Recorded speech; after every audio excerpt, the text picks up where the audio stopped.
We hadn't planned the trip more than a week in advance. Just a simple backpacking loop through the national forest, 3 of us with a couple days to burn. The idea came up in a group chat, tossed around between work schedules and weather forecasts. And when we found a 3-day window where it looked like we'd have more clear skies than not, we packed up and headed out. It was a long drive into the forest.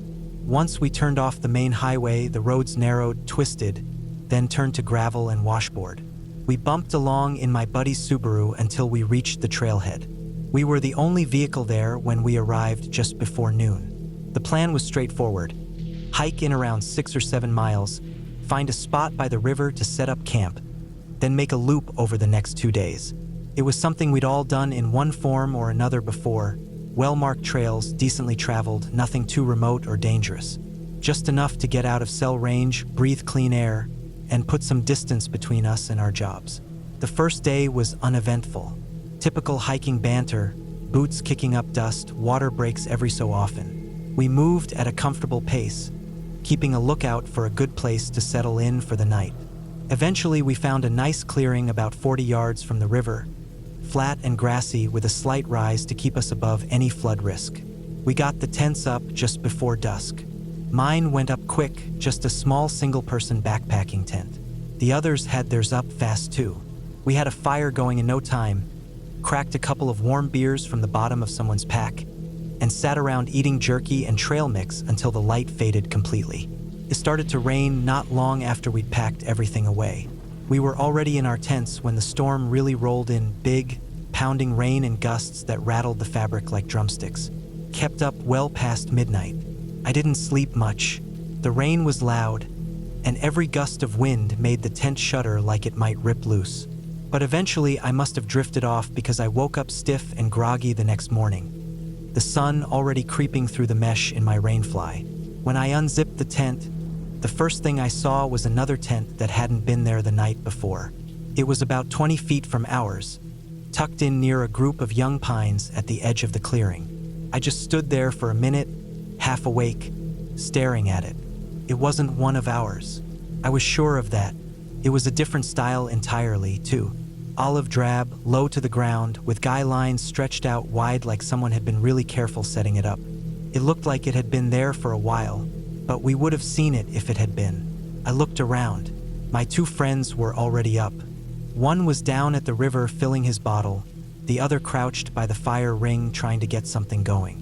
Neither of them looked surprised by the extra tent.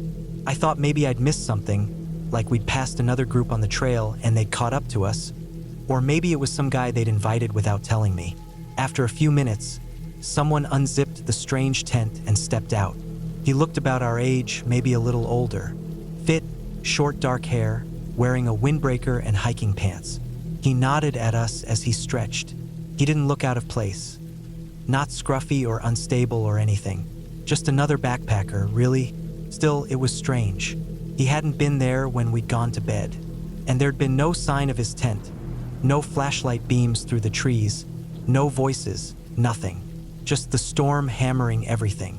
But there he was, brushing leaves off his gear like he'd been camped there all along. None of us made a big deal out of it. I think we were all trying to play it cool, to not be the first one to say it felt off. And maybe we didn't want to spook him, in case he was just a normal guy who happened to set up camp late in the rain. We went through our usual routine that morning, coffee from the little pocket stove, oatmeal, breaking down tents. The guy went about his own thing nearby, not close enough to be part of the group, but not far enough to ignore. He didn't seem nervous, but he didn't try to chat or explain himself either. By the time we got our packs loaded, he was doing the same. We hit the trail, and to our surprise, he fell in behind us. The first few miles felt awkward. No one said anything about him. We didn't talk much at all, just kept walking. Every time I glanced back, he was there, a few paces behind, not trying to catch up but never falling too far back either. Eventually, we stopped for a break near a downed log and took off our packs.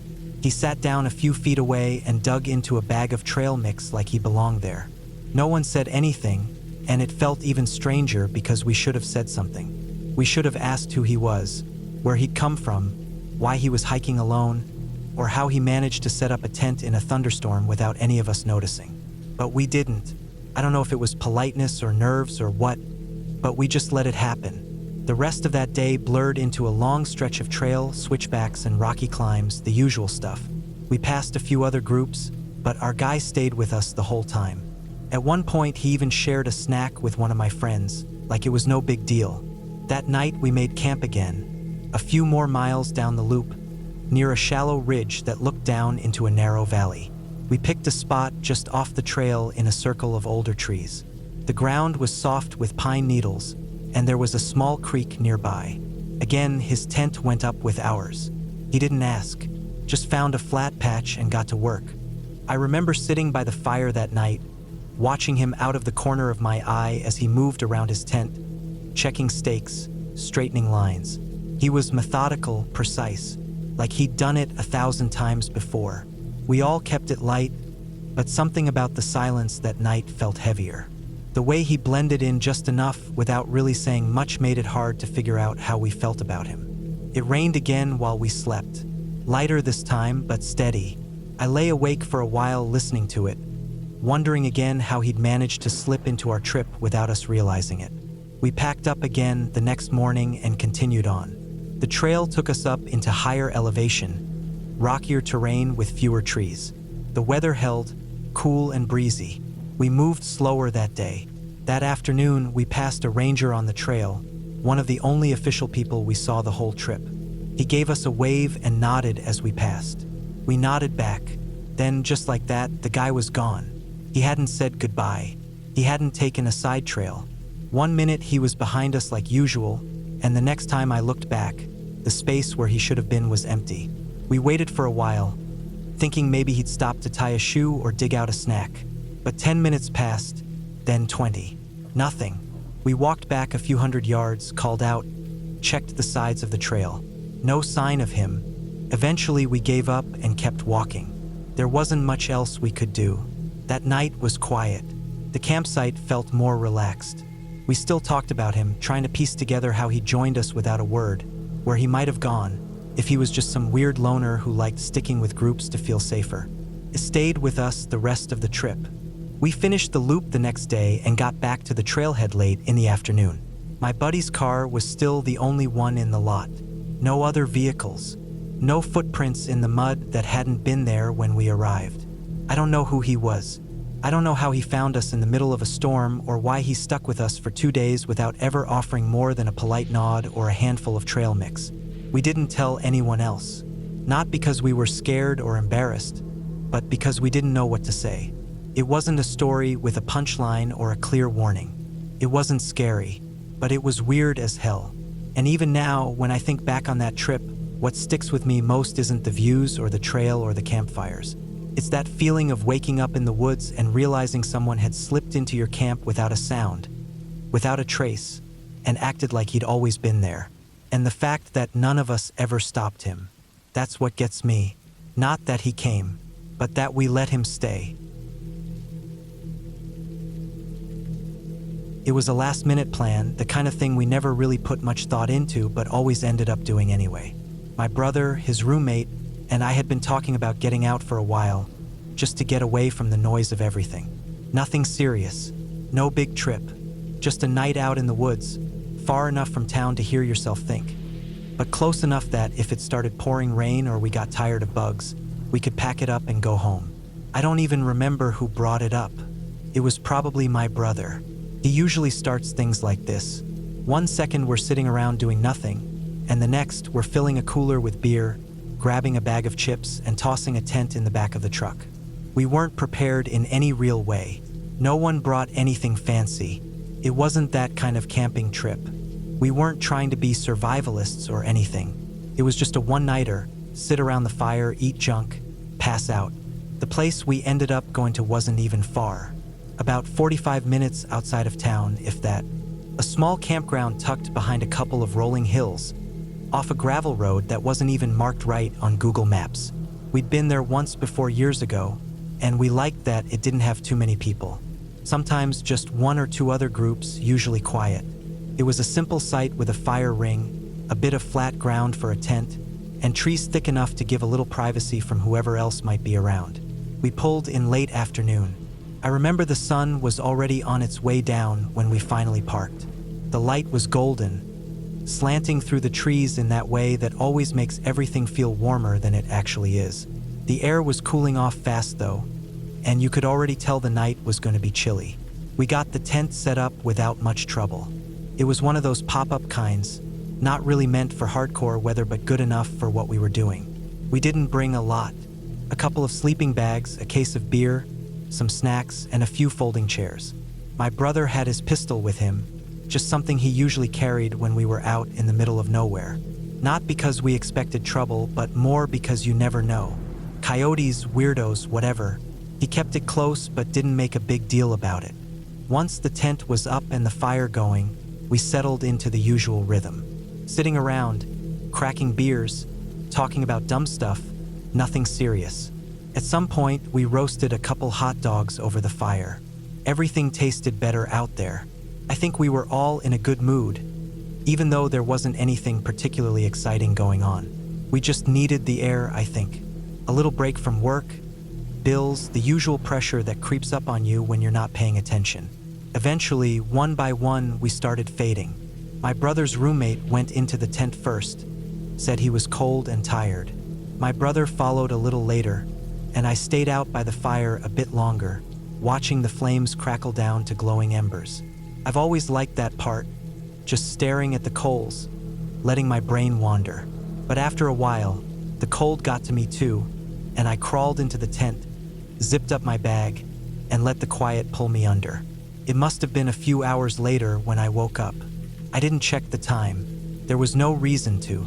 It was still dark, but something had pulled me out of sleep. Something loud, something sharp and jarring. For a second, I thought it was just a dream, but then I heard it again.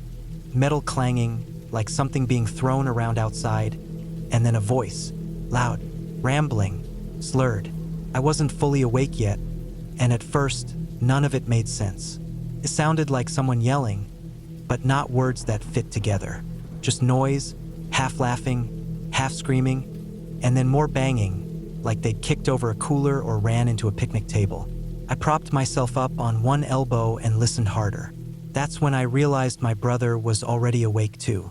I couldn't see him well, just the shape of him sitting up in the dark, quiet and alert. His roommate stirred beside him.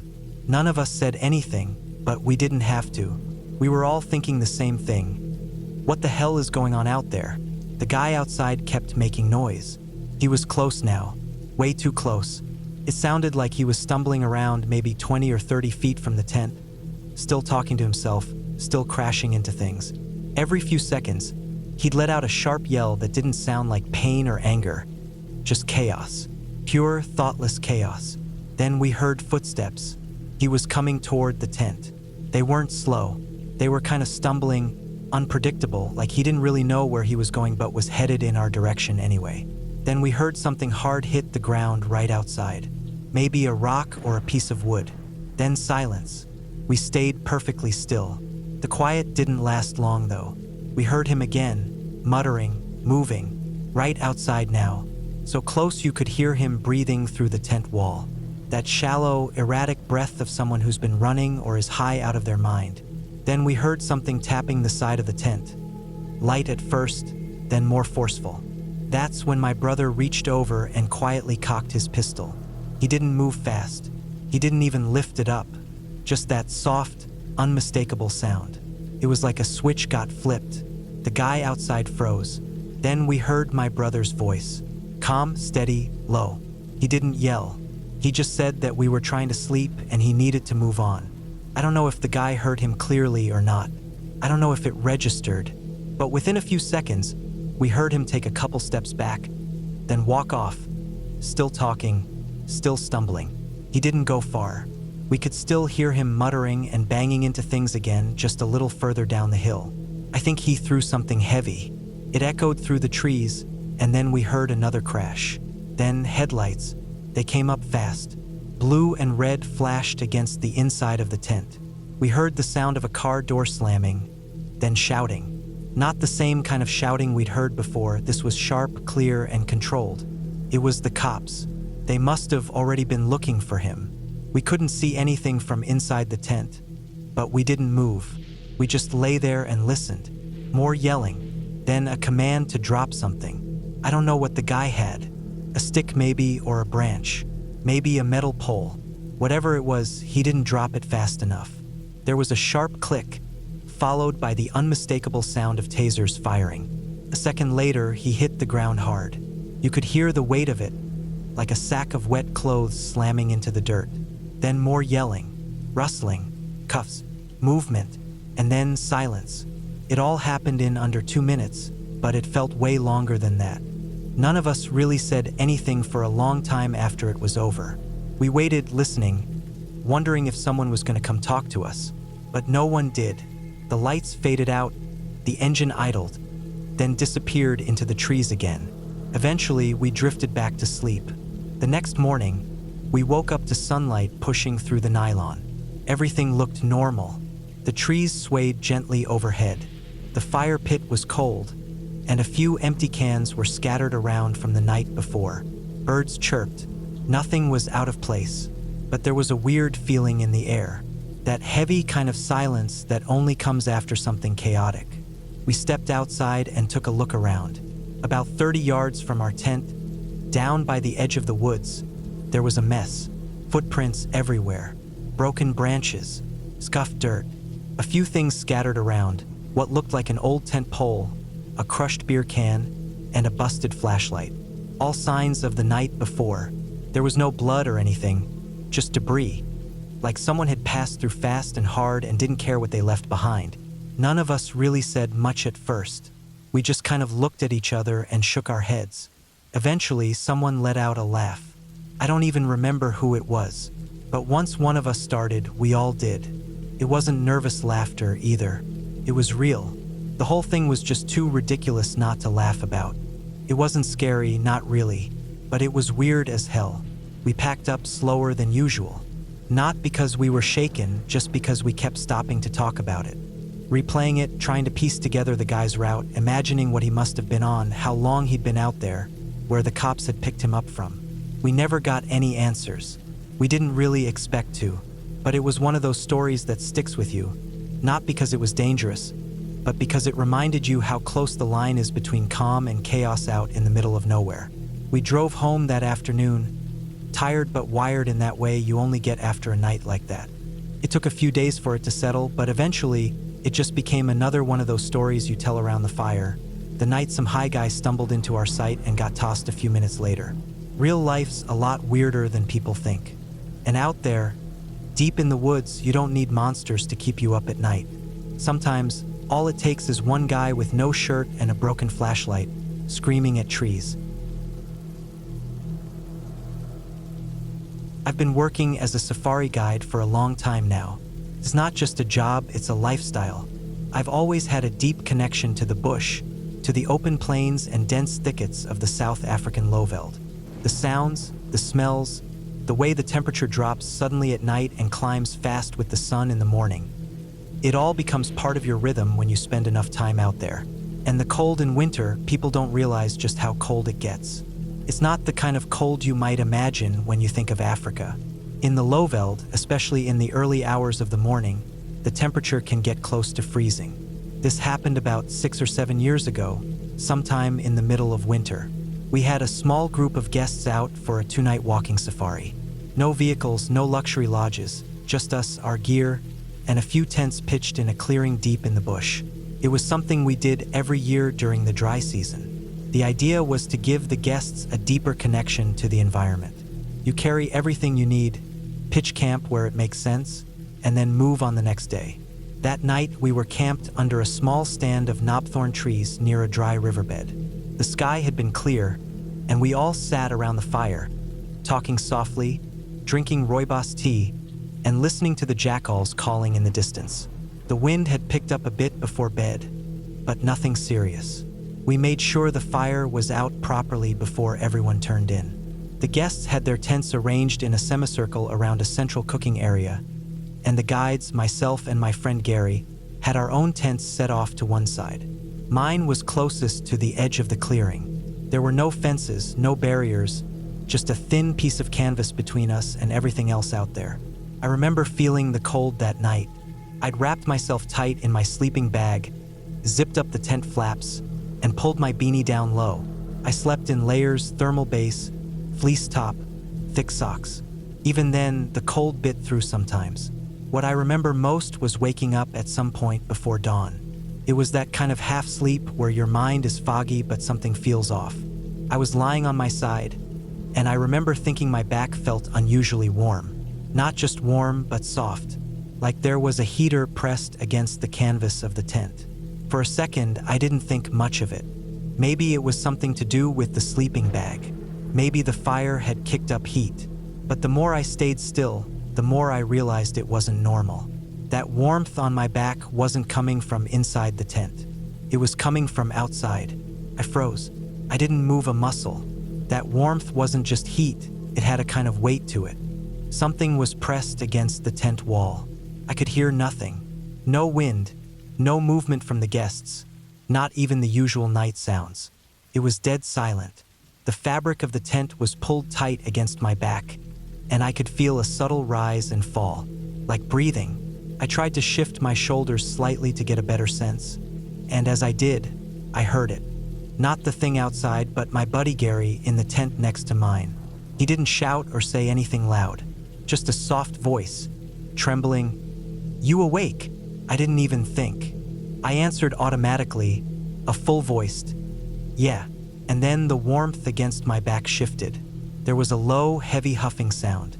The canvas pushed in briefly and then released. I felt the ground tremble as something massive moved away from the side of the tent. The breathing, the warmth, all gone in an instant. I stayed completely still, my heart pounding in my ears. I don't remember how long I lay there. Maybe a few minutes, maybe 10. It was long enough for me to realize just how close I'd come to something I wouldn't have walked away from. Eventually, I unzipped the sleeping bag, got dressed as quickly and quietly as I could, and stepped out of the tent. The sky was just starting to lighten, a pale blue along the horizon, stars still visible overhead. The clearing looked the same as it had the night before, quiet and calm. Gary came out of his tent almost the same time I did. We didn't say much, just looked at each other and nodded. We both knew. I walked over to the side of my tent where I'd felt the warmth and looked down. There were prints, big ones, the kind you don't mistake for anything else. A full-grown male lion had been lying right up against my tent, probably drawn in by the residual heat from the fire or just seeking shelter from the wind. Either way, he'd been there for a while, long enough for his body heat to press through the fabric and warm me up from the outside. I walked the perimeter of the camp slowly, checking for other tracks. He'd come in from the riverbed, made a slow circle through the bush, and had paused right outside my tent before walking back the same way he came. There weren't any signs of aggression, no claw marks, no tearing. He hadn't been hunting. He just wanted a warm place to rest. We told the guests later that morning after breakfast. Kept it calm, gave them the facts, didn't dramatize it. Most of them took it well. A few were visibly shaken, and I can't blame them. It's one thing to know you're out in the wild. It's another to realize a lion was sleeping right next to your head in the night. That morning stuck with me in a way not many other encounters have. It wasn't the fear so much, it was the sheer proximity, the quiet of it, the way nature can reach out and touch you without warning. I've had close calls before, charged by elephants, stared down by buffalo, once even got between a leopard and her cubs by accident. But nothing quite like that lion. There was no noise, no danger signals, just a big cat, trying to stay warm, lying still beside me while I slept. I still go back to that spot now and then. It's changed a bit, more overgrown now, but the clearing is still there. Every time I camp there, I think about that morning. I think about how easy it would have been for things to end differently. If I'd rolled over too suddenly, if I'd reacted the wrong way, if the lion had felt threatened in any way, it wouldn't have taken more than a few seconds. But it didn't happen. He walked away. I woke up. It reminded me that out there, in the real wilderness, you're not in control. You can prepare, plan, carry rifles, know the terrain, but in the end, you're just another part of the landscape. And sometimes, the landscape brushes right up against your back and reminds you how small you really are. I went camping in Ginny Springs, Florida, about 10 years ago. I still remember the exact time of year. It was early spring, sometime in March. The weather had just started to warm up again, but it wasn't hot yet. The days were mild and sunny, and the nights were cool enough to need a hoodie or sleeping bag, but not cold enough to be uncomfortable. Perfect camping weather. I was in my 20s then, just out of college and working part-time, which gave me the flexibility to go on random trips during the week when places weren't packed. Ginny Springs had always been on my list. I'd heard about the clear blue water and how the whole area felt like a pocket of paradise hidden inside Central Florida's forests. Some friends had been there and told me about the tubing, the swimming holes, the caves for diving, and the open campsites where you could set up pretty much anywhere within the grounds as long as you followed the rules. I'd always liked more primitive campgrounds. Less concrete, fewer fences, and Ginny Springs offered that freedom. You weren't boxed into a tiny gravel square like in some state parks. You could walk around and find your own little space near the water or tucked back in the woods. I drove up on a Thursday morning with the plan of staying 2 nights. Maybe 3 if I was feeling relaxed enough.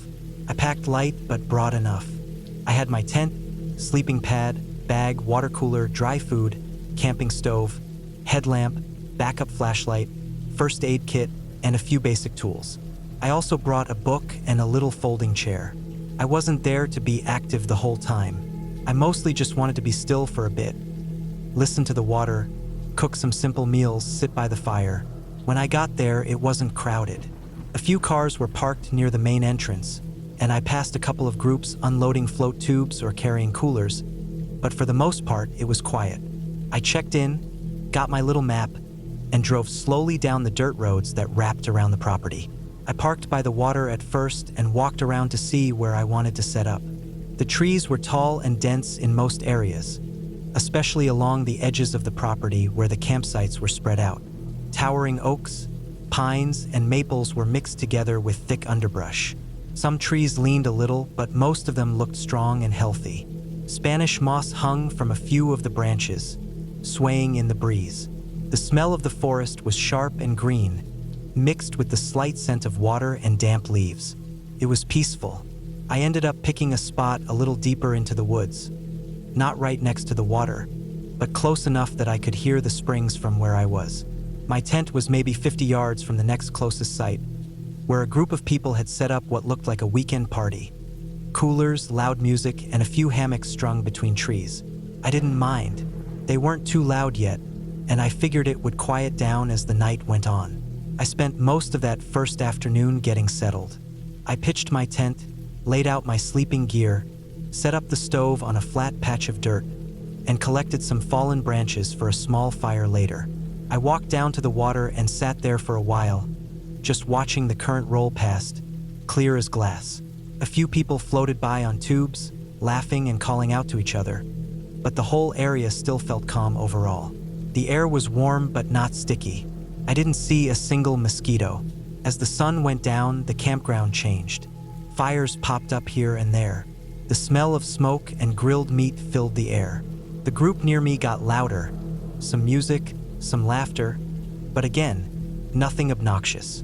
It sounded like people having a good time. I cooked a basic meal, ate slowly, and sat in my chair for a while watching the light fade through the trees. There was no cell service where I was, which was part of the appeal. I hadn't looked at my phone in hours. When it got dark, I kept the fire going a bit longer, then poured water over it and crawled into my tent. I zipped the door shut and lay back on my pad, staring up through the mesh at the tops of the trees swaying in the wind. The sky was partly clear. I could see a few stars poking through. Sometime after midnight, I woke up suddenly.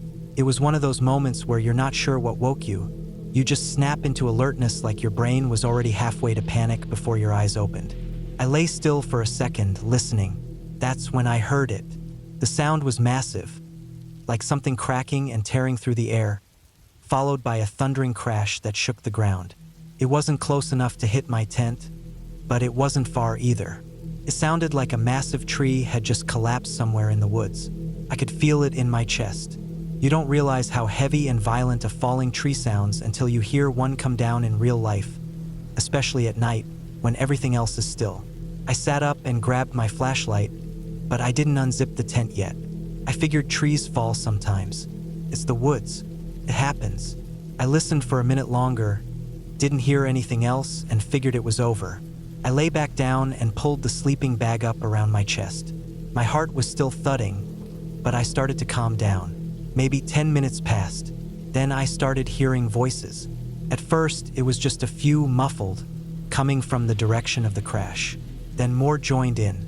It wasn't yelling or panic at first, just chatter. But then I heard footsteps, fast ones. People running past my tent, maybe 20 or 30 feet away, heading toward the sound. More voices rose up. Then I heard someone shouting for help, but it was distant and vague. It was the kind of call you feel more than hear clearly. That's when I got out of the tent. I unzipped it and stepped into the dark with my flashlight. I shined it in the direction of the noise. Through the trees, I could see multiple beams of light bouncing around. People were gathering. I walked toward them, careful not to trip over roots or low branches. As I got closer, I saw the tree. It was enormous, maybe 3 feet across at the base, and it had split halfway up the trunk before crashing down across one of the campsites. The smell of fresh wood was thick in the air, sharp and wet. The branches had torn through the tent like paper. Camp chairs were crushed. A cooler was split open with ice and cans scattered everywhere. I stood there with a few others, staring. Then I saw the paramedics. I don't know when they arrived. Someone must have driven out to the road and called them. But they were already kneeling next to the tent, working. There was blood on the ground. A lot of it. They weren't rushing. They were just focused. One of them was talking into a radio. I stepped back and stood behind the crowd. People were whispering, looking around, shaking their heads. Nobody was loud anymore. Everyone was just watching, not sure what to do. I turned off my flashlight and stood in the dark, letting my eyes adjust. The tree had fallen straight through the center of the tent. There was no way anyone inside could have moved in time. After what felt like forever, I saw someone point up toward the trees. A red light was pulsing through the branches above us. I stepped farther back and looked up. A helicopter. It was low, hovering, searching for a place to lower down. The wind from its blades stirred the tops of the trees and pushed smoke from nearby fires sideways. Eventually, they managed to land in a small clearing not far from the crash site. More people ran over, more medics, maybe even park staff. I didn't know. They brought a stretcher and a big silver case.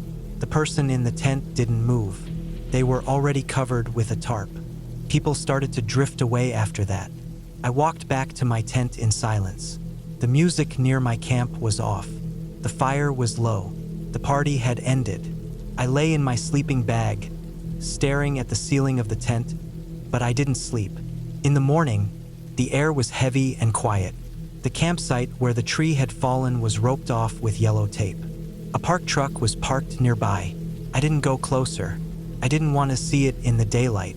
I packed up my stuff slowly, not because I was in a rush, but because I didn't want to be there anymore. The whole place felt different, like the forest itself had shifted overnight.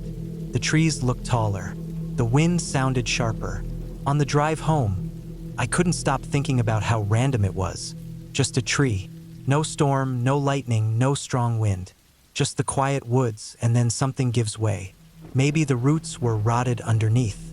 Maybe the trunk had been leaning for years. No one could have known. And the worst part was how normal the night had started. Just fires, food, a few laughs, and then everything changed.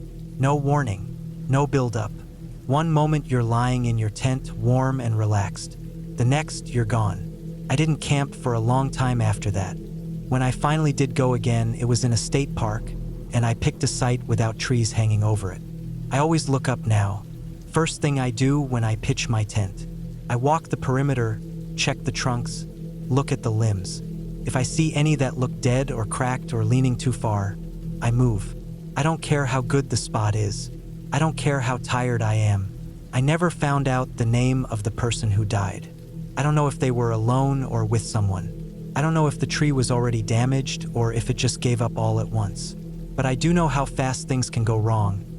Even in a place that feels calm and beautiful and safe. You can plan everything right. You can bring the best gear, check the weather, camp in a good area. I had been planning a solo camping trip for months. I needed time alone, away from work, people, noise, and especially my phone. Life in the city had started feeling too tight. I needed space, air, silence. So I picked a state forest about 6 hours from home. Nothing popular, no big-name park, just a stretch of dense woods with long hiking trails, some primitive campsites, and barely any cell service. That's exactly what I wanted. I packed light but smart. One-person tent, sleeping bag, food rations, water purifier, first aid, knife, GPS watch, and a small burner stove. I loaded everything into my old truck and headed out early on a Thursday morning, figuring I'd beat the weekend crowd, if there was any. It was late September. The nights were starting to get cold, but not dangerously so. It was the kind of quiet season I liked. Fewer people, fewer eyes, more room to breathe. I reached the park entrance around noon and checked in at the ranger station just to be safe. The guy inside marked my general location on a map and gave me a safety sheet, then told me I probably wouldn't see anyone for a couple of days if I stayed on the trails. That was fine by me. The trailhead was rough but manageable. I hiked a little over 4 miles in and found a primitive site by a small creek. The site had a fire ring and flat ground, nothing else. No one else around. I pitched my tent, set up my little cooking spot, and filtered water from the creek. I ate early and watched the woods go dark around me. The silence out there was deep, not just quiet, really empty sounding. Not even wind, just the crackle of the fire and the occasional pop of bark splitting in the heat. That first night passed peacefully. I woke up once around 2 a.m. and listened to the dark for a while. There was a distant animal call, maybe a coyote, but it wasn't close. I fell back asleep easily. The next morning I made coffee, ate a granola bar, packed some snacks, and set off down the trail. I wasn't planning to move camp. I just wanted to explore and circle back by afternoon. The woods were thick, mostly pines and maples, and the trail curved gently around low ridges and dry creek beds. Leaves crackled underfoot. I saw no one. Felt good. About 2 hours into the hike, I spotted something odd off-trail. It was maybe 50 yards to the left, just a small flash of blue through the trees. I stopped and squinted. It didn't belong there. I stepped off the path and walked slowly toward it. As I got closer, I saw it was a tarp, half collapsed, staked down with branches. Not a proper tent, just a crude shelter. There were empty cans around it, some torn plastic bags, and a tangle of clothes on the ground. No one was there. I didn't touch anything. The place looked abandoned, but not old. The food cans weren't rusted. The tarp still had color. It had probably been used recently, maybe a couple of days ago. I looked around a bit, checked for footprints. There were some scuff marks in the dirt, but no clear prints. I walked a small circle around the site, scanning for signs of life. Nothing. I backed away and returned to the trail. I hiked for another 20 minutes but kept thinking about that shelter. It wasn't a registered campsite. No fire ring. No gear that looked like a backpacker's. It had a rough feel to it, like someone was staying out here without wanting to be found. I turned around and headed back to my own site earlier than planned. The woods felt heavier on the way back. I wasn't scared, just more alert. I kept checking behind me, listening harder. When I got to my site, everything was just how I'd left it. I made a fire and ate a freeze-dried meal. As the light faded, I sat by the fire longer than the night before, poking at the coals, staring into the trees. I didn't hear anything unusual, but the image of that blue tarp kept flashing in my head. It had a strange placement, so close to the trail but just out of sight, like someone wanted to be nearby but hidden. I went to bed around 9. I zipped my bag tight and kept my knife near my hand, just in case.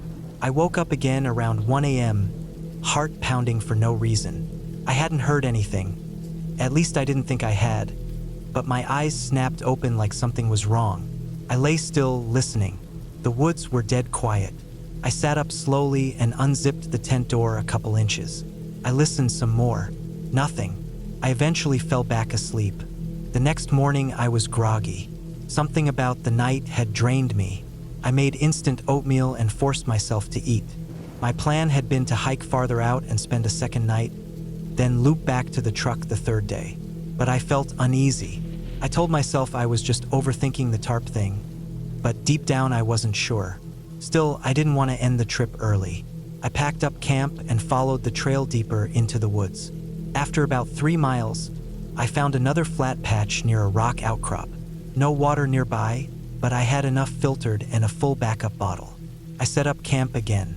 The spot had a strange feel, maybe just the isolation, but I forced myself to settle in. I made a fire and tried to focus on the calm. Right before sunset, I heard something. It was faint behind the rocks, a branch snapping, then another. I stood up and looked toward the sound, but saw nothing. I crouched and listened hard. It stopped. I walked 10 yards toward the rocks and looked around the edge. Nothing. I went back to the fire and stayed up until it burned low. I kept checking behind me. The feeling of being watched got stronger as the dark settled in. I finally went into the tent and zipped it fully. I lay awake for hours. Around 3 a.m., I woke up again. This time I had heard something. A light crunch, then silence. Then another. Footsteps. They were slow, deliberate. Someone or something was walking near the camp. I held my breath. The steps circled. Not close, just outside the fire ring. I stayed still. My heart was slamming. I didn't move. The steps paused. Then they started again, slower. Then silence. I waited at least an hour before I moved. I never heard anything else. I didn't sleep the rest of the night. As soon as there was light, I packed up fast. I didn't eat. I didn't make coffee. I just crammed everything into my pack and started walking. I didn't run, but I walked hard. No breaks, no stops. The trail was uneven, and my legs were stiff, but I kept moving. I didn't think it was an animal. The steps were too spaced out, controlled. Not curious, just present. Watching, circling, like someone letting me know they were there. When I reached the junction near where I'd seen the tarp, I stopped. I didn't want to, but I had to know. I stepped off the trail and walked back to that same spot. The tarp was gone. The trash, the cans, the clothes, everything. Not a scrap left. Just bare ground and leaves. Even the scuff marks were gone, like someone had swept them with branches. I stood there for a minute, not moving. Then I backed away and returned to the trail. I made it back to the truck by late afternoon. I sat inside with the doors locked for a while, just breathing. Then I started the engine and drove straight out of the park. I never reported what happened. What could I even say? There were no crimes, no names, no proof, just signs, feelings, footsteps. Someone had been living out there. Someone who didn't want to be found. Maybe more than one person. Maybe a camp that moves when it's spotted. I don't know if they followed me. I don't know if they just wanted to scare me, or if it could have gone worse. I don't want to know. I haven't gone camping alone since. I still hike. I still spend time in nature, but not like that. Not off-grid. Not that deep. Sometimes I dream about the sound of footsteps in the leaves, circling slow. I wake up and it's just my apartment creaking. But for a few seconds, I'm back in that tent. Heart pounding, waiting, wondering if whoever was out there is still watching, still waiting. I never thought much about safety when I went camping. I always figured if I was deep enough in the woods, away from the noise and people, then I was safe by default. I liked the quiet, the trees, the long hikes, and the way the world seemed to slow down when I was out there. I didn't go with friends or in big groups. I preferred being alone. I always thought it was peaceful that way, but after what happened last summer, I don't think I'll ever camp alone again. In fact, I haven't gone back into the woods at all. It was mid-June when I decided to head out. I had a couple of weeks off work and I wanted to use that time to unplug and just be in the forest. I live in western North Carolina, and the national forests around here are endless. Miles and miles of thick woods, winding trails, old logging roads, and forgotten clearings. It's easy to disappear out there. That was the appeal, at least to me. I packed like I always did. My old backpack, a good sleeping bag, my single-person tent, food for a week, water filter, stove, knife, first aid kit. Nothing fancy. I'd been doing this since I was a teenager. I knew how to pick spots near streams, how to hang my food in bear country, how to handle cuts or sprains. I knew what I was doing, or I thought I did. The spot I picked this time was deep in the Pisgah National Forest. I'd been out there before, but not this far. I took the main trail for the first few miles, then followed an old side trail that was barely visible anymore. Probably hadn't been used in years. There were downed trees across it, and the path was nearly swallowed by brush in some places. But I kept going. I wanted to get far enough in that I wouldn't hear cars or people or anything like that. I wanted to hear nothing but wind in the leaves and the sound of water trickling over rocks. After about 5 hours of hiking, I found a small clearing near a narrow stream. The ground was mostly flat, and there were no signs of recent campers. No fire rings, no trash, no footprints, just forest. I set up camp, ate a quick meal, and stretched out under the trees for a while. Felt perfect, the kind of quiet that settles deep in your chest. That night, I slept hard, the kind of sleep you only get after a long hike and a full belly. I don't remember hearing anything. When I woke up, the sun was already creeping through the trees. I boiled some water for coffee, ate a protein bar, and spent the day hiking further down the stream. I didn't bring my GPS since I always relied on my map and compass. That's how I'd learned, and it never failed me before. I followed the stream for a while, fishing in a few pools here and there, catching nothing worth keeping. I saw a lot of animal tracks. Deer, raccoons, maybe a bobcat, but nothing unusual. The woods were quiet but alive. Birds, squirrels, the occasional rustle in the undergrowth. I was used to it. I knew how the forest sounded when everything was normal. But that night, something felt different. I was sitting by my small campfire, just watching the flames flicker, when I noticed it. The silence. Too quiet. The normal background noise of the woods, the insects, the frogs, the wind, had all just stopped. It was like someone had turned the volume down on the entire forest. I felt it before I noticed it. That low, uneasy feeling in the gut. The kind that tells you something isn't right, even if you can't put your finger on it. I put the fire out early that night. I crawled into my tent and zipped it shut. I lay there listening, trying to convince myself it was nothing. Maybe a predator nearby had scared off the smaller animals.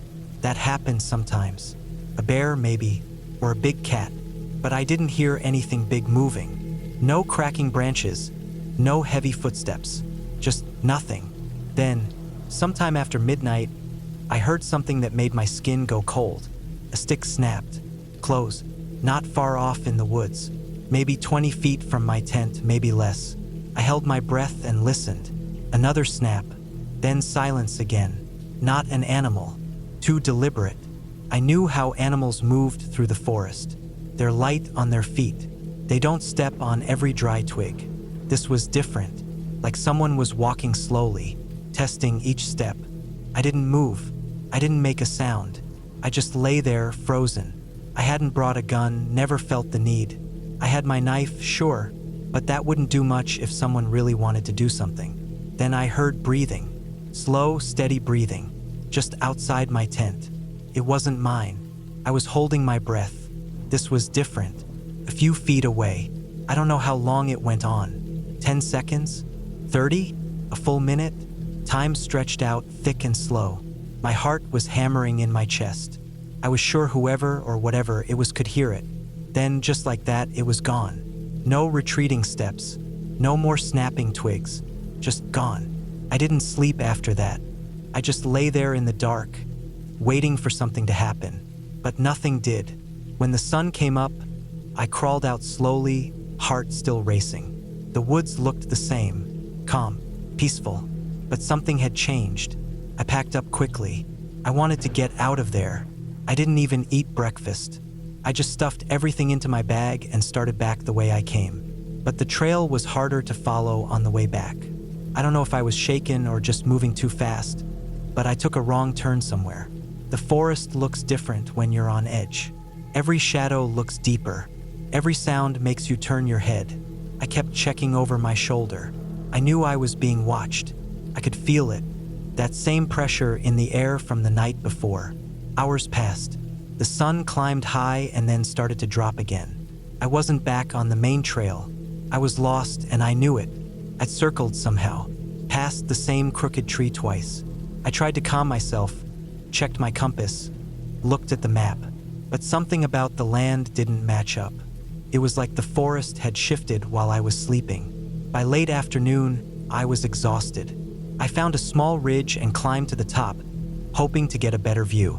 Maybe see the trail, maybe see something familiar. But all I saw was more trees, endless green stretching in every direction. I set up camp again that night, this time without a fire. I didn't want to be seen. I ate a cold meal from a ration pack and tucked myself under a small overhang beneath a rock shelf. I didn't set up the tent. I didn't want anything blocking my view. I didn't sleep. I just watched the trees. And sometime in the middle of the night, I saw something move. Not a person, not an animal, just a shadow between the trees, moving slowly, deliberate again, like before. One step, pause, another step. I stayed perfectly still. It didn't come close. It just moved along the edge of my vision, disappearing into the trees again. But it knew I was there. I could feel it. I left at first light again. This time, I didn't bother with the trail. I followed the stream. I figured it would lead to something, maybe a bigger river, maybe a road. Anything. I just needed to get out. The next day blurred together. I moved fast, slipping on rocks, cutting my hands on branches, soaking my boots in the stream.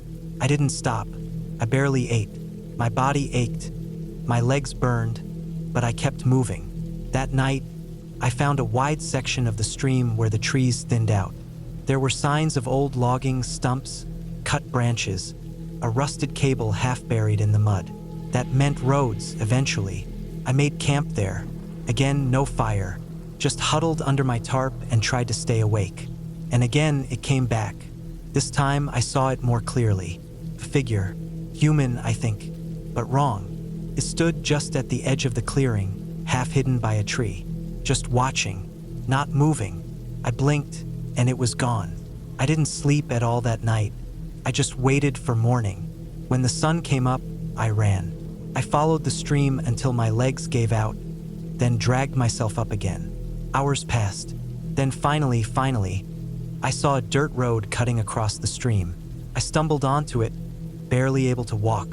Not long after, a Forest Service truck came down the road. They found me there, muddy, bloody, shaking. I didn't tell them everything, just that I'd gotten lost, spent a few nights out there alone, that I was being followed, maybe by someone dangerous. They nodded, said it happens sometimes. People squatting deep in the woods, running moonshine, hiding from the law. People who don't want to be found. I believe it. Whoever was out there, they didn't want me there. They didn't try to hurt me, not directly, but they made sure I knew they were watching, that I didn't belong. I've never gone back. I still think about it sometimes. Still hear the breathing in my dreams. Still see the shape between the trees. And now, when I walk near woods or hear the sound of branches snapping, I stop and listen, because I know what it means, and I know I was lucky to get out. I never thought much about safety when I went camping. I always figured if I was deep enough in the woods, away from the noise and people, then I was safe by default. I liked the quiet, the trees, the long hikes, and the way the world seemed to slow down when I was out there. I didn't go with friends or in big groups. I preferred being alone. I always thought it was peaceful that way, but after what happened last summer, I don't think I'll ever camp alone again. In fact, I haven't gone back into the woods at all. It was mid-June when I decided to head out. I had a couple of weeks off work, and I wanted to use that time to unplug and just be in the forest. I live in western North Carolina, and the national forests around here are endless. Miles and miles of thick woods, winding trails, old logging roads, and forgotten clearings. It's easy to disappear out there. That was the appeal, at least to me. I packed like I always did.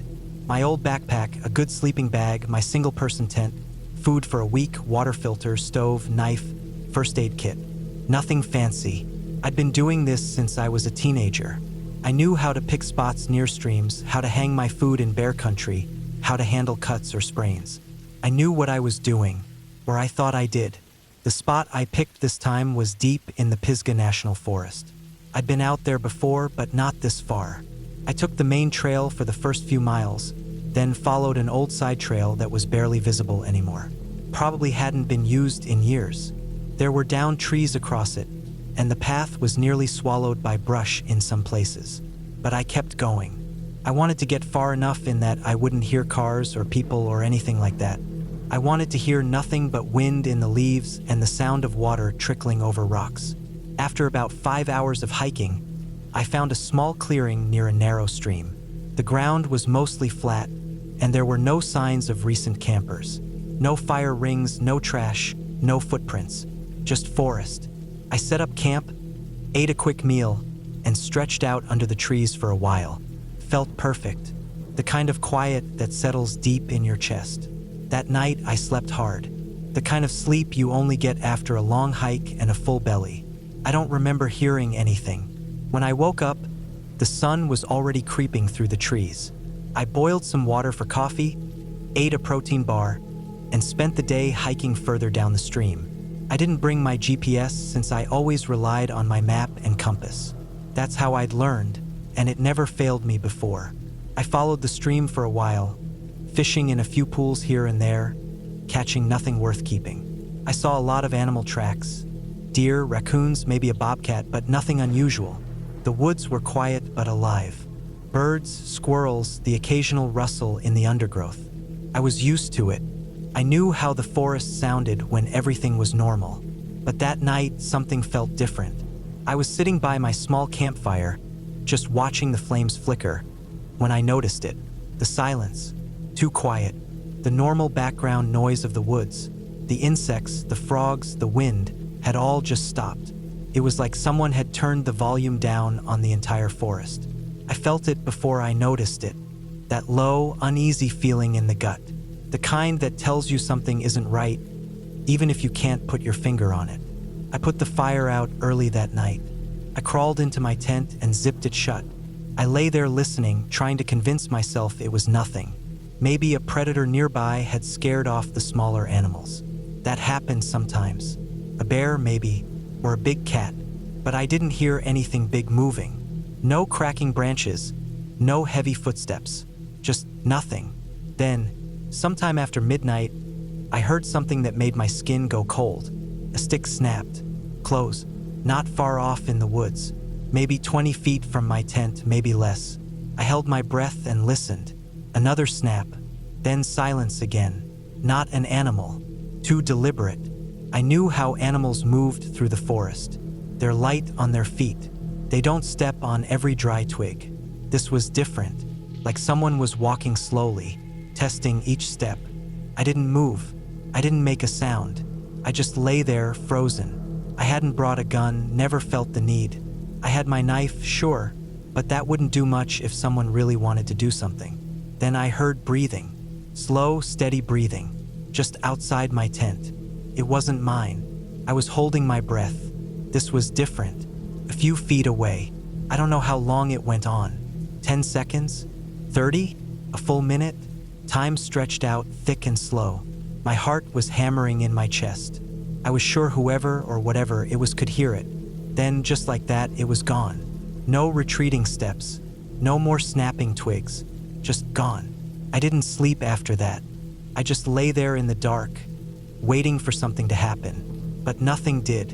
When the sun came up, I crawled out slowly, heart still racing. The woods looked the same, calm, peaceful, but something had changed. I packed up quickly. I wanted to get out of there. I didn't even eat breakfast. I just stuffed everything into my bag and started back the way I came. But the trail was harder to follow on the way back. I don't know if I was shaken or just moving too fast, but I took a wrong turn somewhere.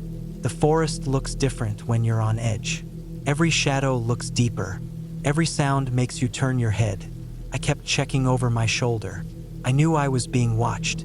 I could feel it. That same pressure in the air from the night before. Hours passed.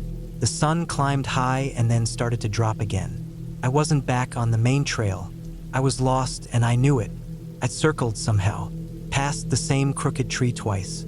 I tried to calm myself, checked my compass, looked at the map, but something about the land didn't match up. It was like the forest had shifted while I was sleeping. By late afternoon, I was exhausted. I found a small ridge and climbed to the top, hoping to get a better view. Maybe see the trail, maybe see something familiar. But all I saw was more trees, endless green stretching in every direction. I set up camp again that night, this time without a fire. I didn't want to be seen. I ate a cold meal from a ration pack and tucked myself under a small overhang beneath a rock shelf. I didn't set up the tent. I didn't want anything blocking my view. I didn't sleep. I just watched the trees. And sometime in the middle of the night, I saw something move. Not a person, not an animal, just a shadow between the trees, moving slowly, deliberate again, like before. One step, pause, another step. I stayed perfectly still. It didn't come close. It just moved along the edge of my vision, disappearing into the trees again. But it knew I was there. I could feel it. I left at first light again. This time, I didn't bother with the trail. I followed the stream. I figured it would lead to something, maybe a bigger river, maybe a road. Anything. I just needed to get out. The next day blurred together. I moved fast, slipping on rocks, cutting my hands on branches, soaking my boots in the stream. I didn't stop. I barely ate. My body ached. My legs burned, but I kept moving. That night, I found a wide section of the stream where the trees thinned out. There were signs of old logging, stumps, cut branches, a rusted cable half buried in the mud. That meant roads, eventually. I made camp there. Again, no fire. Just huddled under my tarp and tried to stay awake. And again, it came back. This time, I saw it more clearly. Figure. Human, I think. But wrong. It stood just at the edge of the clearing, half hidden by a tree. Just watching. Not moving. I blinked, and it was gone. I didn't sleep at all that night. I just waited for morning. When the sun came up, I ran. I followed the stream until my legs gave out, then dragged myself up again. Hours passed. Then finally, I saw a dirt road cutting across the stream. I stumbled onto it, barely able to walk. Not long after, a Forest Service truck came down the road. They found me there, muddy, bloody, shaking. I didn't tell them everything, just that I'd gotten lost, spent a few nights out there alone, that I was being followed, maybe by someone dangerous. They nodded, said it happens sometimes. People squatting deep in the woods, running moonshine, hiding from the law. People who don't want to be found. I believe it. Whoever was out there, they didn't want me there. They didn't try to hurt me, not directly, but they made sure I knew they were watching, that I didn't belong. I've never gone back. I still think about it sometimes. Still hear the breathing in my dreams. Still see the shape between the trees. And now, when I walk near woods or hear the sound of branches snapping, I stop and listen, because I know what it means, and I know I was lucky to get out.